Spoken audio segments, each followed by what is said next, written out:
여러분 안녕하세요. 힐링토크 회복의 정선입니다. 여러분은 요즘 일상을 기록하면서 지내고 계신가요? 저는 사실요, 말이 앞서는 직업이라 쓰는 걸 좀 못해요. 그래서 쓰는 게 좀 부담스럽고 좀 껄끄럽고. 그런데 요즘 제가 설교 시간에 그리고 새벽 예배 시간이든 어떤 큐티든 기록을 해보기 시작했어요. 하나님의 말씀을 직접 쓰고 기록하고 그 내용을 통해서 느끼는 바를 또 기록하고. 그러니까 이게 마음속에 각인되는 게 좀 다르더라고요. 그러니까 얼마 전에 어떤 지인이 말씀하시는데 흐릿한 잉크가 뚜렷한 기억보다 낫다라는 말씀을 하시더라고요. 우리가 하나님의 말씀을 그냥 흘려들을 게 아니라 때로는 멈춰서 한번 기록을 해보면 어떨까. 오늘 모신 이분은요, 뭐 실제로 이분이 일기를 쓰시는지 아닌지 모르겠지만 하나님의 말씀을 매 순간 생활에 기록하면서 사는 분이 아닐까 싶습니다. 그렇지 않고서야 이렇게 매 순간 이런 삶을 보여주긴 힘들다. 그런 믿음을 보여주시는 분이세요. 뭐 자세한 소개는 이따 더 해드리겠지만 오석주 대표님을 이 자리에 모셨습니다. 어서 오세요. 반갑습니다. 하나님의 전문 경영인, 하나님의 기업인 오석주 대표, 그가 왔다. 크리스천들의 리더로서, 섬기는 리더로서 새로운 일과 비전을 위해 앞으로 달려나가는 오석주 대표의 회복 스토리를 시작합니다. 대교에서 어린이 방송을 한번 했었기 때문에 대교 어린이 TV도 네. 경영을 맡았었어요. 연애를 하셨다니까. 연애랑 뭐 전공이랑 관계없을 것 같은 이런 얘기까지 해도 되는지 모르겠는데 분리와 구별은 다른 거다. 근데 선포하고 저는 술을 마시지 않습니다. 잠언 16장 9절에 사람이 마음으로 그 길을 계갈지라도 그의 걸음을 인도하시는 이는 여호와시니라. 하나님 뒤를 제가 쫓아가는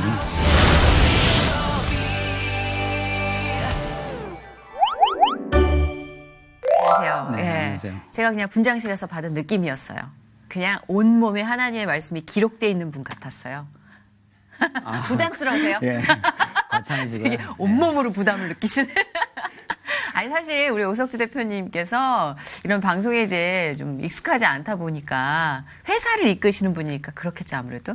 그래서 잠을 못 주무셨다고. 식사도 못 하셨다고. 아니 이렇게 식음을 전폐하시고 오시면 어떻게 해요 대표님? 물은 드셨어요? 예, 물 마셨고요. 모처럼 이런 방송에 초대를 받아서 네. 또 제가 이게 와도 되는 자리인지 당연히 그런 오셔야죠. 또 제 스스로의 물음표도 있고 해서 좀 예. 조심스러웠는데 네. 이 프로그램이 또 회복이라는 프로그램이니까 이 시간을 통해서 보시는 분이나 또 네. 저나 아나운서님이나 좀 힐링이 되는 그런 시간이었으면 좋겠습니다. 정말 아주 너무나 필요한 발걸음을 해주셨어요. 네, 감사합니다. 우리가 사실 완성된 신앙은 없잖아요. 네. 예. 그렇지만 불완전한 삶 속에 하나님이 얼만큼 뚜렷하게 임재하심을 우리가 풀어내면서 그거로 인해서 서로 자극을 받고 네. 또 힘낼 수 있는 거. 저도 사실 회복하면서 여러분께 회복을 드린 기억이 별로 없고요. 제가 회복돼서 간 경우가 많아요. 오늘 제가 좀 그랬으면 좋겠습니다. 그러니까 아마도 그럴 수 있지 않을까. 혹시 옆에 이제 물도 있으니까 네, 감사합니다. 목 좀 축이시면서 예, 예. 편안히 즐기시면 됩니다. 네, 감사합니다. 저희 오석주 대표님에 대해서 제가 잠깐 더 소개를 해드릴게요.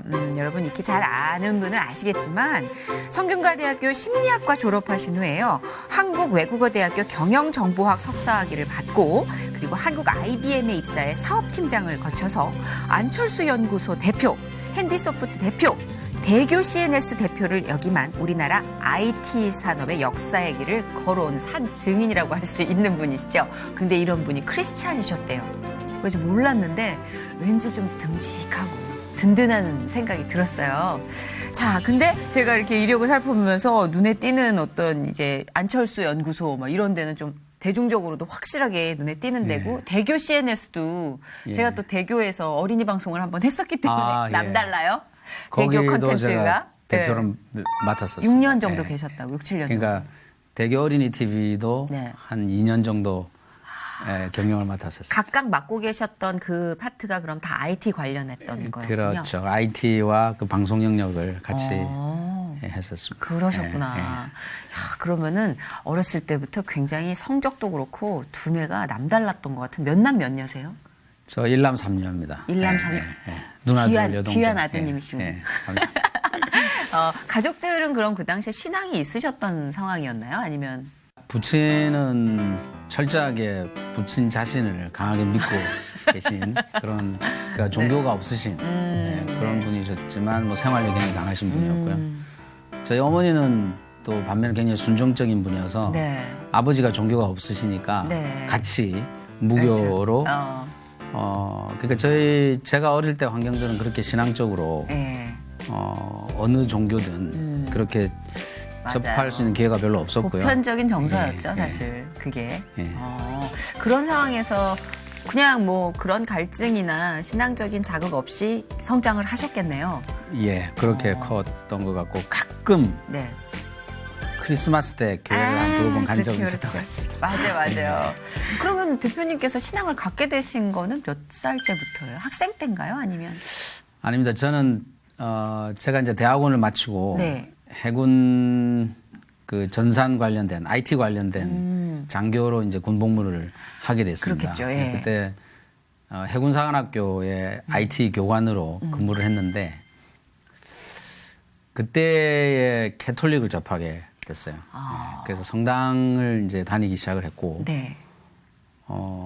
그러면서 한 15년 정도를 성당에 다니면서 캐톨릭 신자로서의 신앙생활을 했습니다. 예. 대표님 너무 신기해요. 처음이에요. 왜냐면 아예 그냥 무교에서 크리스찬이 되신 분도 계셨고, 예. 캐톨릭에서 크리스찬으로 개종하신 분 저는 처음 뵀어요, 지금. 제법 있는 이 것 자리에 같은데. 나와 계신 예, 예. 게스트 중에 처음인 것 같은데, 근데 그게 사실 그냥 무교에서 개신교가 되는 것보다 드문 케이스잖아요. 예, 계기가 그럼. 있었나요? 제가 성당 다니면서 캐톨릭 신자로서의 신앙생활을 나름 좀 열심히 했던 것 같아요. 아, 네. 그러니까 그러니까 영적 갈급 이런 게 이렇게 내면에 많이 좀 있었던 것 같고 네네. 제가 온누리교회를 섬기고 네네. 있습니다. 근데 온누리교회 아버지 학교라는 프로그램이 있는데 있어요. 예, 예. 그 프로그램을 99년도에 들어가서 그 프로그램을 접하면서 거기서 제가 구체적으로 예수님을 만났어요. 어떤 그러니까 그 아버지 학교라는 프로그램이 지금은 꽤 알려져 있는 네. 프로그램인데 그게 4주 동안 하는 프로그램인데 제가 3주 차에 내가 죄인이라는 거가 이렇게 그러니까 제 영과 혼 전부 다가 그걸 인정하는 그런 뭐 회개의 눈물 네, 그때 엄청 울었던 것 같아요. 울면서 제가 잘 몰랐던 성령님이 이렇게 타치를 하시는 네.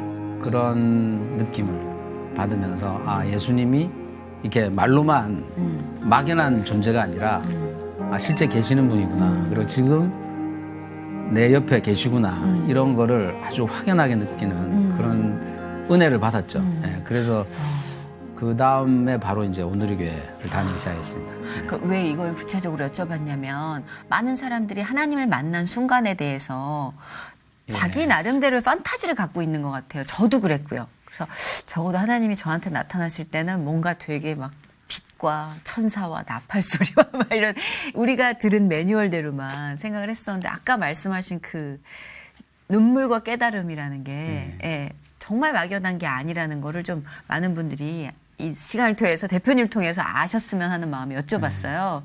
우리가 너무 평범한 일상에서도 그 눈물과 깨달음으로 하나님을 접할 수 있고 만날 수 있는 거잖아요.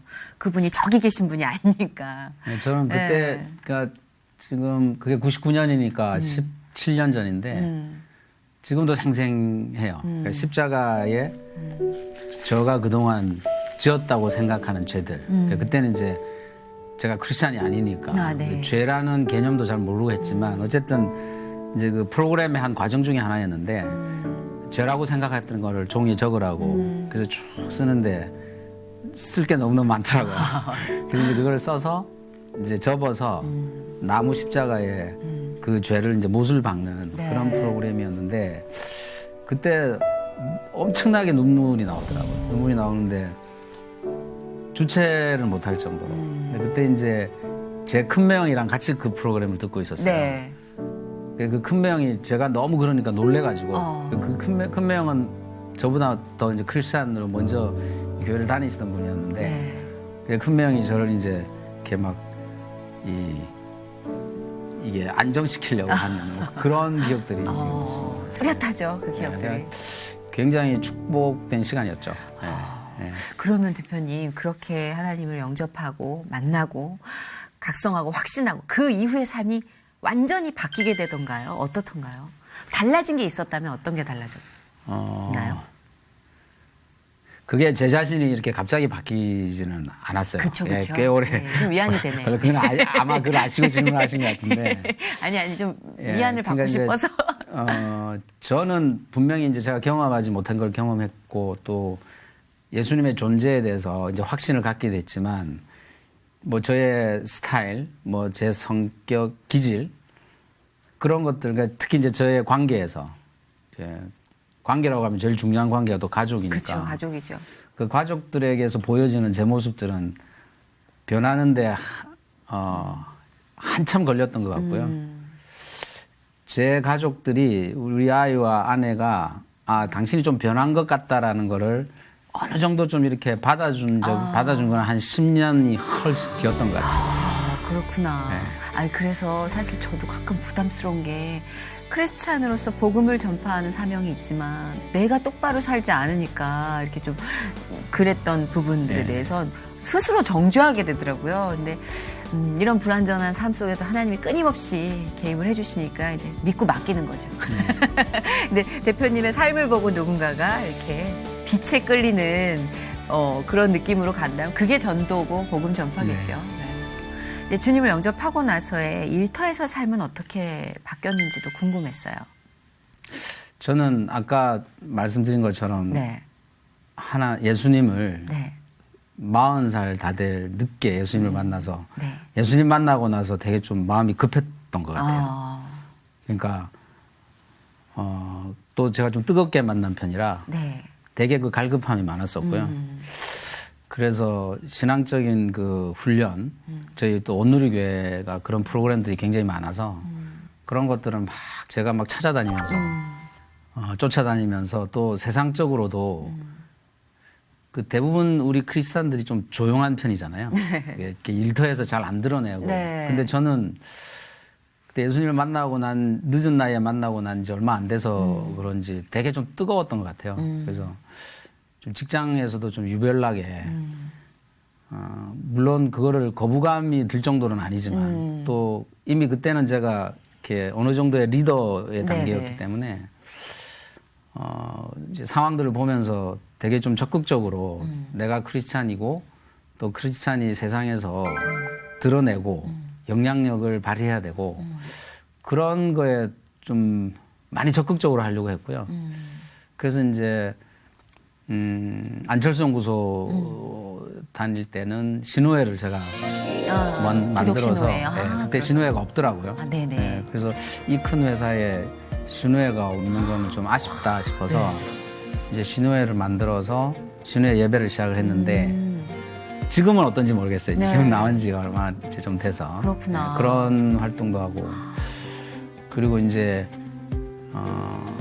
아무래도 제가 이제 IT 회사니까 네. 직원들이 대부분 젊으니까 네네네. 젊은 직원들 고민이 많지 않습니까? 많죠. 부부들 젊은 기혼자들도 특히 젊은 남자 기혼자들도 고민이 많거든요. 그래서 그런 고민들을 이제 멘토링도 하면서 그때 네. 이제 예수님의 어떤 우리 크리스찬들이 접근하는 네. 그런 좀 기독교적인 상담, 그렇죠. 멘토링을 해주면서 좋았던 그런 경우들이 많이 있었거든요. 네네.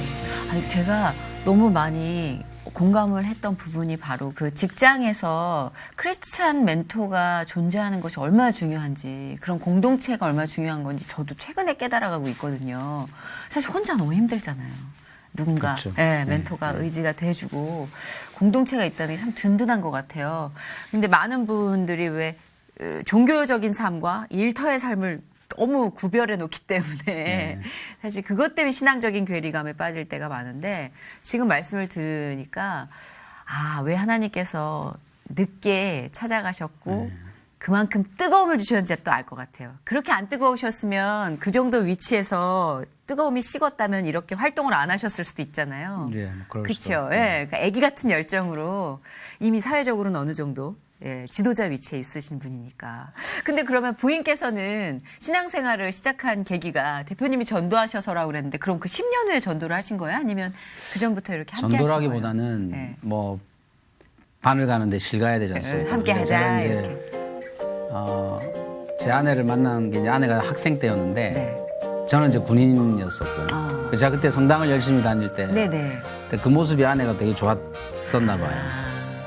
그래서 연애하면서도 그랬고 이제 결혼도 성당에서 그걸 이제 혼배성사라고 합니다. 네, 캐톨릭에서는. 홍배성사 압니다. 예.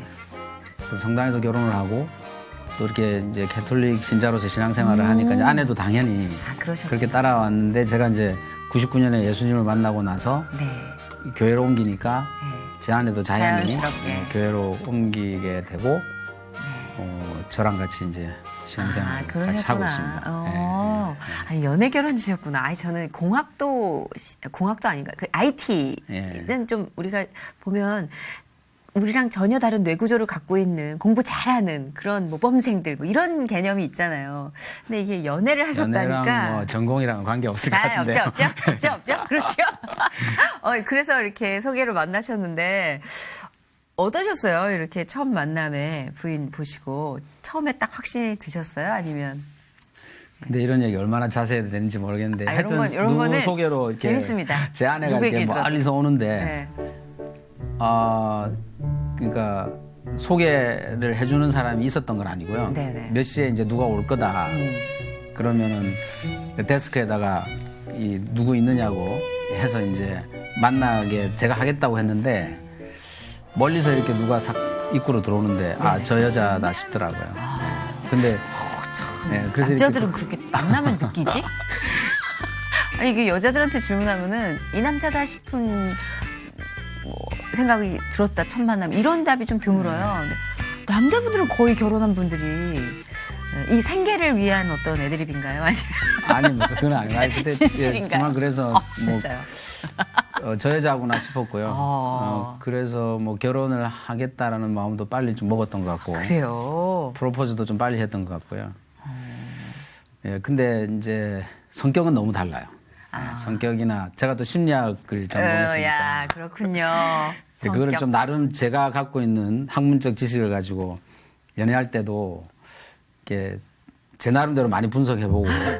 아니 분석이라는 거는 그 남친 너무 무서워. 제 아내가 어떠냐 저떠냐 이런 걸 분석하는 게 아니라 나는 이런데 저쪽은 어떤가 이런 거를 이제 제가 배웠던 지식을 가지고 갈등의 폭을 줄여보고자. 그렇죠. 예를 들어 뭐 이거는 제가 뭐 이거를 석사나 심리학을 석사나 박사까지 한 건 아니니까. 근데 성격과 기질은 좀 다른 거거든요. 우리가 흔히 저 사람 성격이 왜 저래? 뭐 우리는 성격이 안 맞아. 그런데 그게 성격이라기보다는 그거는 기질에 가까운 거잖아요. 성격과 기질은 분명히 좀 다른 거. 성격은 우리가 뭐 타고난 건가요? 아니면 기질이 타고났다기보다 타고난 건가요? 성격은 오히려 좀 그러니까 성격이라고 하면 저 사람은 좀 목적지향적인 사람이냐. 뭐 이럴 때 이거를 성격이라고 표현하지.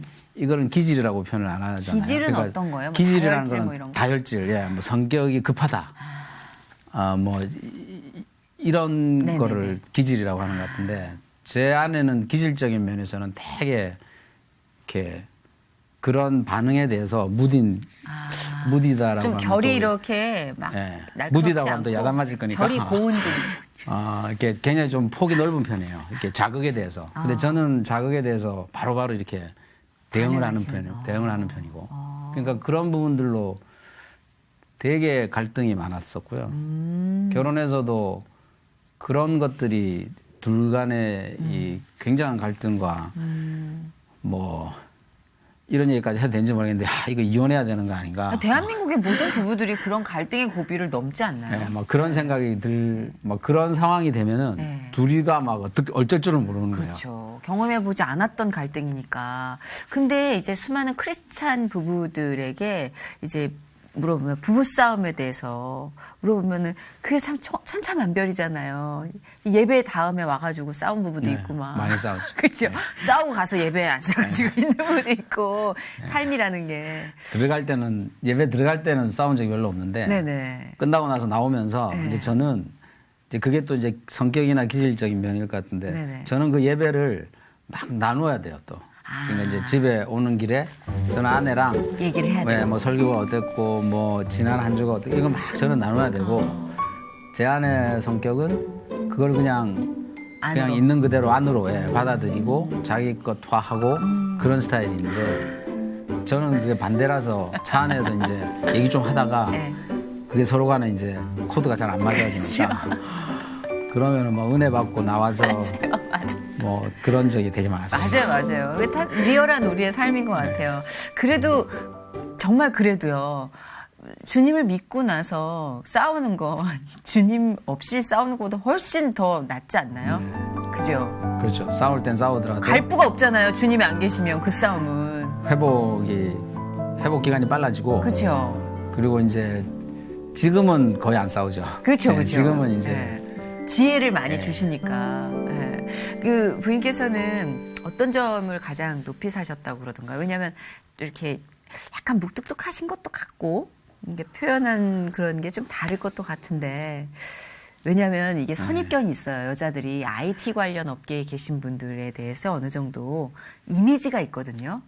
그래서 몰캉몰캉하고 막 이렇게 꽁냥꽁냥 챙겨주고 이런 스타일이 아닐 것이라 하는 생각에 제가 드리는 질문이에요. 아내 만났을 때가 군인이었었어요. 심지어 군인이셨어요, 군인 심지어. 신분이었고 그때 아내는 이제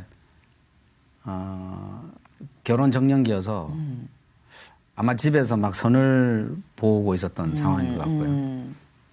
근데 선을 보는 대상과 저와는 조금 다른 분위기였던 것 같아요. 그러니까 선을 보는 대상은 결혼을 전제로 맞아요.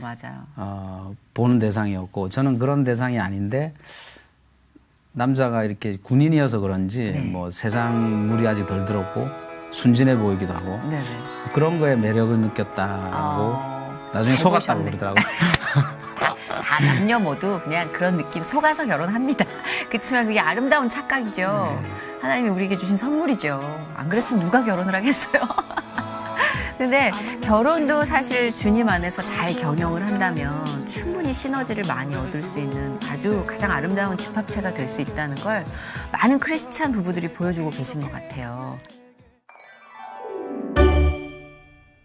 제가 지금 스터디하는 공동체는 파이낸셜 쪽이 좀 금융 쪽에 계신 분들이 많이 계시는데 그분들과도 제가 사고방식의 이런 접근 방식의 차이가 너무 다양해서 되게 공부가 많이 되는데 IT 쪽 분야의 어떤 이제 크리스찬 CEO들 예. 그분들의 이슈는 뭔지 되게 궁금해요. 크리스찬으로서의 어떤 이바지하고 싶은 사명감도 좋고 개인적인 갈등도 좋고 화제가 무엇인지 화두가.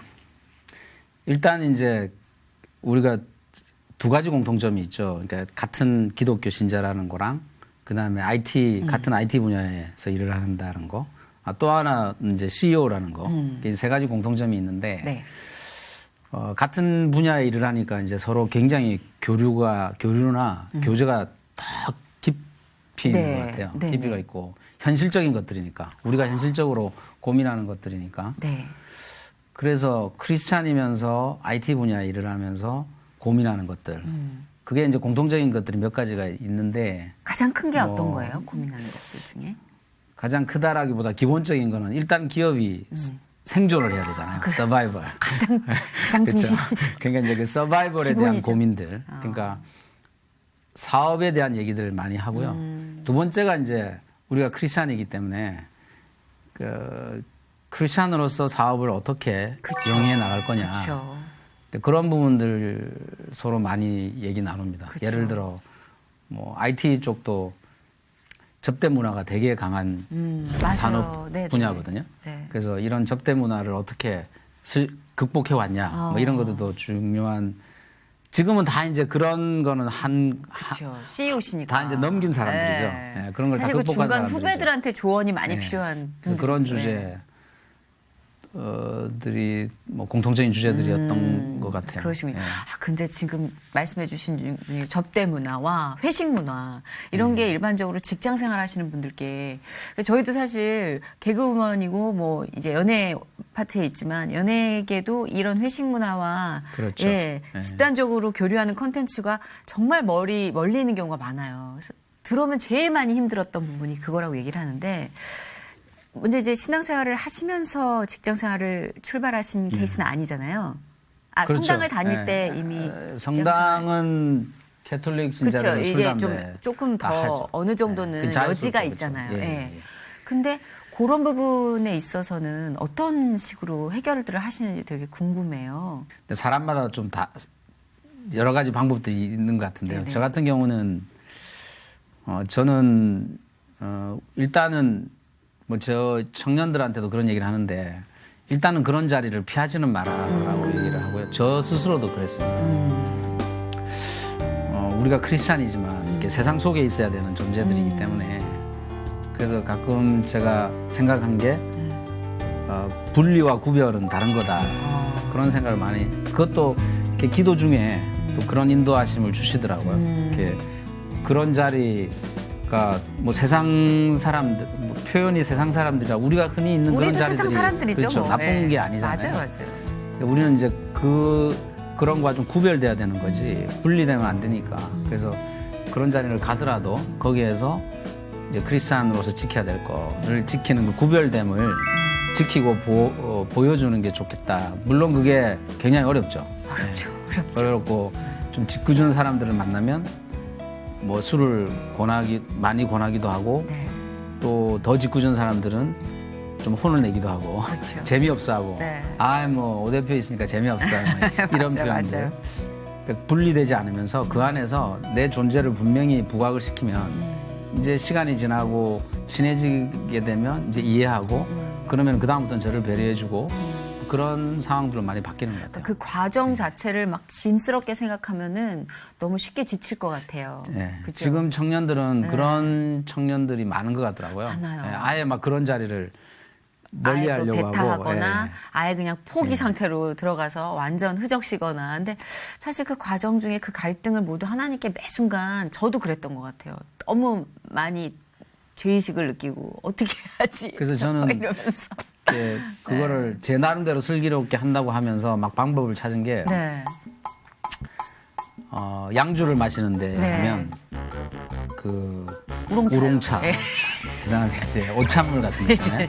그런 거를 이제 이렇게 같이 일행이 안 볼 때 네네. 이렇게 따라서 그거를 마치 막 그런 거를 그렇죠. 지혜롭게. 하는데 근데 누군가 어떤 교회 장로님이 저보고 저 이제 그 장로님한테 이런 얘기를 그분도 굉장히 사회생활을 적극적으로 하시는 분인데 물어봤더니 자기는 그렇게 안 한다고 그러더라고요. 그냥 자기는 그런 자리에 그분도 그런 자리를 항상 빠지지는 않는데요. 그런 자리 자기가 있어야 될 자리면 있는데 그분은 딱 선언을 한다더라고요. 자기는 크리스찬이라 안 마시니까 양해를 해달라고. 근데 저같이 이렇게 그 척하는 건 아니다. 근데 제가 그 얘기를 듣고 그게 더 맞는 얘기구나. 그래서 선포를 이제, 해라. 예, 그 선포하고 그거를 뭐 나 자신은 구별되는 것처럼 구별될지 모르겠지만 그 자리에서 저 사람은 저는 술을 마시고 있는 사람으로 이해가 될 수 있잖아요. 그렇죠, 그렇죠. 그래서 그런 것도 나중에 그렇겠네요. 또 배우게 되고. 저도 지금 계속 피부 알러지 핑계로 1년 넘게 지금 척을 하고 있는데 선포를 해야겠네요. 예. 제가 그분한테 그런 것도 크리스찬입니다. 배웠습니다. 저는 술을 마시지 않습니다. 저에게 술을 권하지 마십시오. 덕분에 선포했습니다, 저도. 그러면 이제 그런 자리 횟수는 이제 제법 줄 수밖에 네, 없을 것 자꾸 같아요. 같이 술 마시자고 피부약을 보내주는데 그러지 마십시오. 크리스찬입니다. 이 중요한 걸 가르쳐 주셨어요. 저도 몰랐네요. 저도 그런 척을 하면서 그게 지혜롭게 피해 나가는 방법이라고 생각했는데 근데 각자에게 하나님이 또 지혜로운 어떤 에너지를 다 주시고 시기도 정해 주실 거라고 저는 믿어요. 네. 본인이 포기하지 않는다면. 이게 아주 실무에 필요한 거기 때문에 좀 깊이 들어가 봤습니다. 예, 뭐 좀 더 형이상학적이고 거창한 IT 얘기를 나눠야 되지만 사실 직장 생활이 아까도 말씀하셨듯이 서바이벌과 생존 관련 여러 가지가 있기 때문에 접대 문화도 우리가 다뤄야 될 주제라고 해서 살짝 팁을 구해봤는데요. 이렇게 행보를 여러분이 보시면 아시겠지만 뭐 IBM부터 안철수 연구소부터 이렇게 굵직굵직한 어떤 회사에 굉장히 중요한 실무를 맡으셨단 말이에요. 직업적인 스트레스도 엄청나게 많을 것 같아요. 예민한 직업이잖아요, 굉장히. 예. 그죠? 중요 사실을 다뤄야만 하는 거고 제가 아까 살짝 얘기했는데 막 작가들이 웃더라고요. 요직이시잖아요. 요직이라. 예, 요직이죠. 요직인데 스트레스 엄청나죠. 사실. 예, 스트레스 많을 수밖에 없는 자리죠. 그쵸, 예, 그쵸. 예, 예. 근데 스트레스가 많을 때 좀 시험 드는 일이 많으셨나요? 아니면 오히려 일이 좀 안정적일 때 신앙적으로 위기 누구나 있잖아요. 위기가 혹시 없으셨나요? 위기 항상 있죠. 그죠, 그죠. 예, 예. 마음이 항상 놓이네요. 있죠. 예. 혹시 없는 분에게 질문했을까봐. 네. 언제 좀 신앙적인 위기를 느끼셨는지. 시기적으로는 그 안철수 연구소 대표를 내려놓고 이제 대교그룹의 대표로 들어가기 전에 한 1년 정도 텀이 있었는데요. 네. 그때 저는 그렇게 대교그룹 같이 또 큰 회사의 전문 경영인을 가는 것보다는 네. 제 일을 하고 싶었어요. 그러니까 제가 오너십을 가지고 그걸 뭐 사업이라는 표현까지는 좀 거창한 것 같고 제가 오너십을 가진 일을 해보고 싶어서 그런 쪽만 집중적으로 한 1년을 준비하고 진행시키고 뭐 결론을 내려서 결말을 보려고 하고 막 이런 과정을 거쳤는데 근데 그 1년 동안에 제대로 되는 게 하나도 없었어요. 근데 그게 우리가 뭐 일을 하다가 보면은 내가 뭘 잘못해서 내가 뭔가 실수를 해서 잘못되는 거가 아니라 누가 뒤에서 막고 있는 것 같은 느낌이 들 때 있잖아요. 있어요. 예. 딱 그렇게 1년이 그러니까 이건 누가 막고 있다라는 느낌이 드는 거예요. 그러니까 그게 거의 마지막까지 가서 이제 마지막 딱 한순간만 넘기면 되는 그때 뭐가 틀어져 가지고 안 되거나 약속을 한 상대가 그거를 다시 그 약속을 안 지켜서 안 되거나 막 이런 일들을 몇 번 겪었는데 네. 그래서 그때 이건 누가 막고 있는데 누가 막고 있을까? 하나님밖에 없을 건데 그런 시기가 있었어요. 그때가 힘들었던 것 같아요. 그러셨구나. 네. 예를 하나 들면 네. 그때 제가 뭐 이렇게 솔직히 이제 돈을 많이 벌어놓은 건 아닌데 뭐 전문 경영인이었으니까 네네. 하여튼 그동안 이렇게 모아놓은 거로 이제 회사를 하나 인수를 할 기회가 생겼었어요. 네. 조그만 회사를. 근데 상대 그 오너 주인도 그 오너도 제게 그거를 넘겨주고 싶어 했고 그래서 그거를 한 3, 4개월 진행을 해서 너무 잘 진행이 됐어요. 그분하고 마음이 잘 맞아서 그분도 꼭 이거를 자기는 이제 그만둬야 될 상황이고 그걸 저한테 꼭 넘겨주고 싶고 우리 그 부동산 집 아파트 사고 팔 때도 서로 파는 사람 사는 사람이 딱 맞아야 되잖아요. 그렇죠. 맞아요. 네, 맞아야 되잖아요. 맞아요. 그렇듯이 이거는 그런 변수들이 더 많은 일이잖아요. 이게 기업을 하나 이렇게 인수한다라는 게. 맞아요. 근데 그게 너무 잘 진행이 되고 이게 하나님이 주시는구나. 근데 마지막 딱 고비 한 5%만 넘겨야 되는 그 고비에서 네. 이분이 안 나타나는 거예요. 안 나타나서 진짜 피가 바짝바짝 마르는데 제가 그런 막 거는. 뭐 세상이 이제 무너지는 상황이었죠. 왜냐하면 그거를 제가 몇 개월 준비하면서 제가 다른 대안을 택할 수 있는 거를 다 택하지 않고 완전 투자를. 거기에만 이제 몰두를 해서 근데 그게 마지막에 딱 그분이 안 나타나고 그러면서 이제 제가 한 일주일을 그 탈진 상태로 집에서 아무것도 못 하고 네. 누워서 이제 그러니까 아내가 너무 걱정을 하는 거예요. 이제 아내한테 이런 얘기를 자세히 얘기하진 않았었는데 네. 그 당시 이제 뭐 자세히 얘기할 수 있는 성격도 아니니까. 그렇죠. 근데 한 일주일을 누워서 아무것도 못 하고 있다가 그러니까 이게 손가락 하나도 못 움직이게 된 거예요. 네. 그러면다가 시간을 딱 보니까 주일날 5시 반인가 그랬어요. 네. 근데 이거 내가 주일 예배도 못 드릴 정도로 에너지가 고갈이 됐구나. 네. 그러면서 이제 정신을 차리고 이제 제 온누리교회는 저녁 7시 예배가 있거든요. 네. 그 예배를 이제 힘들게 갔어요. 힘들게 가서 예배를 드리는데 그 예배에서 하나님이 또 놀랍게 이게 저를 이렇게 굉장히 만져주시더라고요. 회복시켜 주시고. 이렇게 막 그러니까 기쁨이 그게 섞였구나. 네게 아니다. 그거는 네게 아닌 거라는 제가 딱 그 마음을 딱 서게 해주시더라고요. 그러니까 내게 아닌 거를 내 거로 취하려고 하다가 안 된 거를 가지고 내가 왜 이렇게 힘들어하냐라는 생각으로 딱 정리가 되니까 네. 이제 예배 드리고 나오는데 계단을 네. 너무 신나게 막 힘차게 내려와서 이제 집에 들어오니까 맞아요. 아내가 갑자기 이 사람이 왜 이러지? 밖에 있는 거예요. 그래서 제가 예배의 은혜를 또 그때 체험을 했죠. 그러니까 하여튼 그런 시기가 그때였습니다. 그렇구나. 그때 또 모르다가 돌아서면 뭐 한 1년 전, 2년 전에 뭐 하나님 진짜 어머 이런 경우 저도 많았던 것 같아요. 지금 말씀 들으니까 그래요. 진짜 하나님이 우리 채널을 어떻게 바꿔주시느냐에 따라서 그래서 그런 것들이 이렇게 좀 다 노하우로 작용이 되겠죠.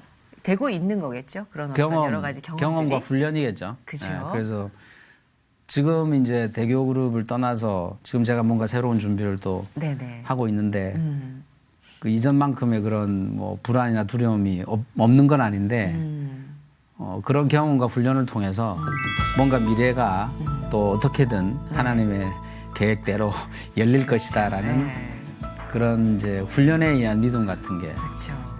그리고 그게 분명히 그런 거는 불신앙이다라는 죄에 해당될 수도 있다. 그러면서도 불안한 거는 여전히 있긴 있는데요. 인간이니까. 네.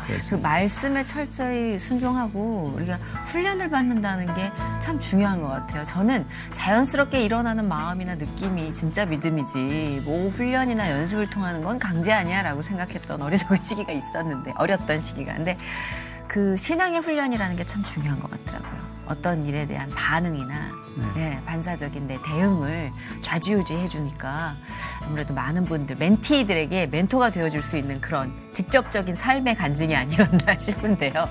혹시라도 자녀가 있으시잖아요. 네. 몇 분? 딸 둘 아들 하나. 딸들 아들 하나요? 너무 좋다. 네. 어때요? 자녀분들은 신앙에 있어서 어떤 신앙생활을 하고 있는지 궁금해요. 제가 39에 이제 예수님을 만나서 신앙생활을 열심히 뜨겁게 할 때가 40초 중반이었던 것 같아요. 네. 그때 우리 큰애가 90년생이니까 12살, 13살 이럴 때 네. 아빠 따라 되게 교회를 열심히 다니고 그랬는데 네. 믿음도 좋았고요. 근데 얘가 중고등학교 사춘기를 보내면서 사춘기 때 이렇게 타겟을 아빠 엄마로 하잖아요. 네. 이게 사춘기를 표출할 때. 그렇죠. 가까이 있는 아빠 가장 엄마 특히 이제 엄마를 이 딸들은 엄마를 가장 타겟으로 만만한 많이 대상. 하는데 그때 얘가 교회를 탁 안 가더라고요. 그거로 아빠에게 우리 애들이 이거 들으면 아니 근데 저는 하여튼, 그런 경우가 굉장히 많아서 보편적인 어떤 가정사를 보여주시는 거라 이런 고민을 하고 있는 부모님께도 자녀에게도 도움이 될 것 같아요. 근데 아빠에게 제일 심하게 충격을 주는 게 그쵸. 교회를 안 가는 거다라고 그쵸. 아마 얘가 생각을 했겠죠. 아빠를 자극할 수 있는 유일한 무기다.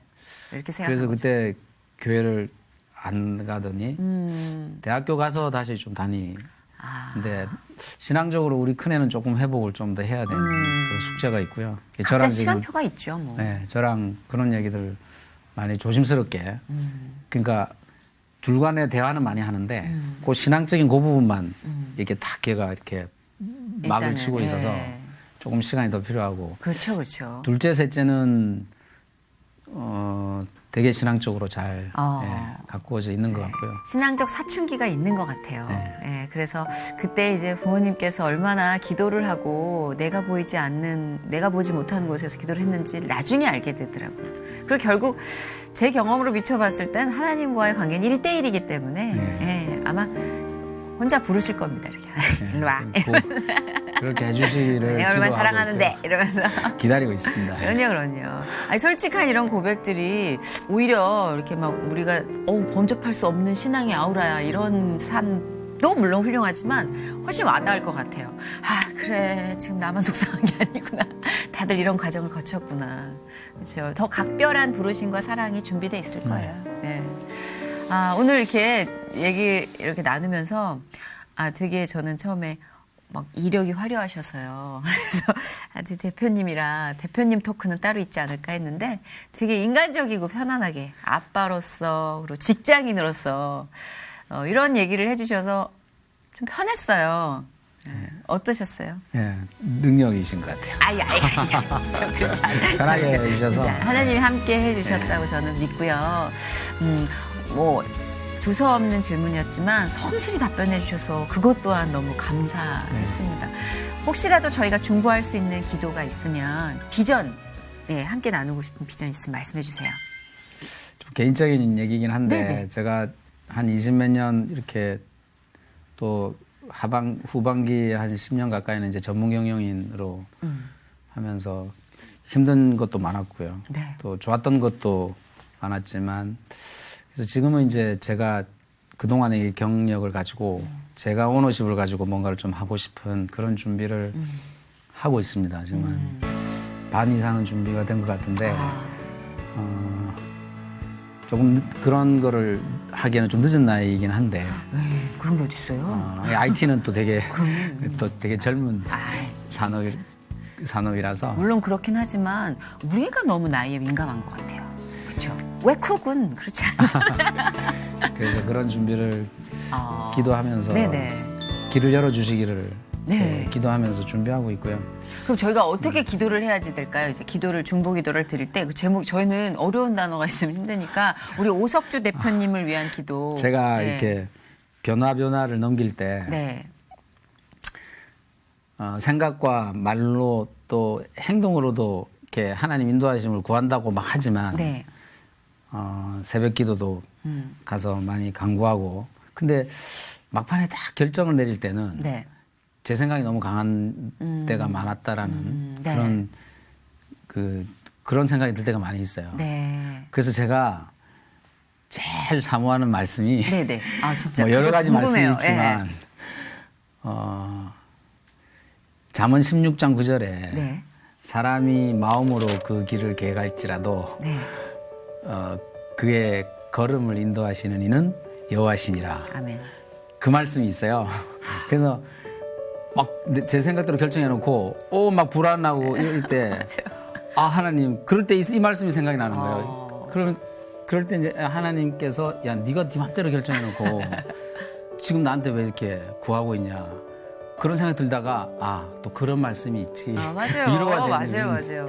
그래서 이번에 이 준비하는 거는 정말 제가 말씀과 기도 또 하나님의 이렇게 제가 하나님 앞을 가는 게 아니라 하나님 뒤를 제가 쫓아가는 그런 준비와 그런 계획이었으면 알겠습니다. 기도 제목이 생각났어요. 오석주 대표님의 모든 결단의 시기에 성령이여 임재하소서. 예. 이게 가장 좋을 것 같아요. 우리 모두의 삶에 적용해야 되는 말이 아닌가 싶은데 사실 저는 이렇게 이제 나이가 좀 들어가면서 주변에 크리스찬 CEO나 크리스찬 리더십에 대한 필요성에 대해서 좀 자주 노출이 되게 되더라고요. 20대, 30대와는 달리.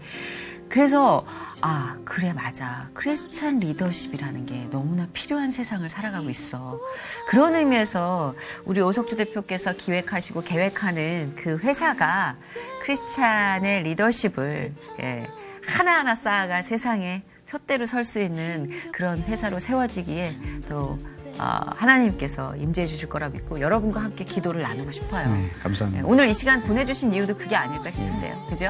우리가 혼자만의 몸은 아닌 것 같아요. 그죠? 예. 그리스도인으로 살아간다는 건 참 이기적으로 살 수 없게 만드네요.